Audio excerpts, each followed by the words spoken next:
और बोल न्यूज और एंटरटेनमेंट की नशरियात मुअत्तल करने का मामला। सहाफियों ने पंजाब असेंबली के इजलास का बाइकआउट कर दिया। सहाफियों का प्रेस गैलरी से वॉकआउट। हमारे नुमाइंदे जाफर बिन यार इस वक्त पंजाब असेंबली के बाहर मौजूद हैं, उनसे बात करते हैं। जी जाफर, बताइएगा। जी बिल्कुल, अहकामात की रोशनी में पैमरा ने एक दफ़ा फिर बोल को बंद करने की नाकाम कोशिश की गई।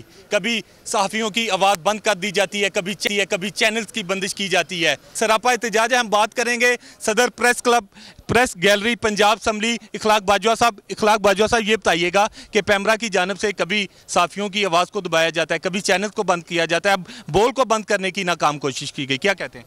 आज भाई आपके तवज्जो से मैं हुकूमत को बड़ा वाज़ेह क्लियर मैसेज देना चाहता हूँ कि ये बंदिश, ये हरासगी, इस किस्म के जो मनफी इक़दाम हैं ये हमारे सहाफ़ियों के लिए नए नहीं हैं, लेकिन हुकूमत को होश के नखल लेने चाहिए। इस तरह के इक़दाम जो हैं वो हमेशा आप माजी में देख लें कि वो जो हैं वो नाकाम हुए और इंशाअल्लाह ताला अब भी ये नाकाम हो गए।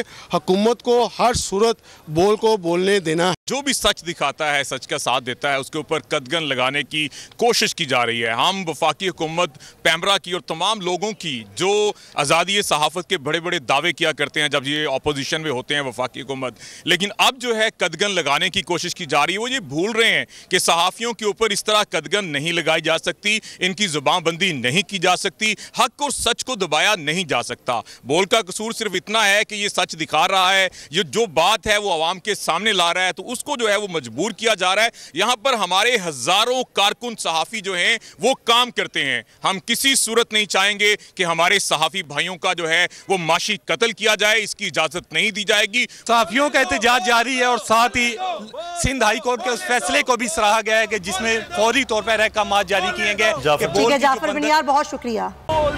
एक बार फिर नंबर 1 सब्सक्राइब करें और बेल दबाएं ताकि कोई खबर रह न जाए।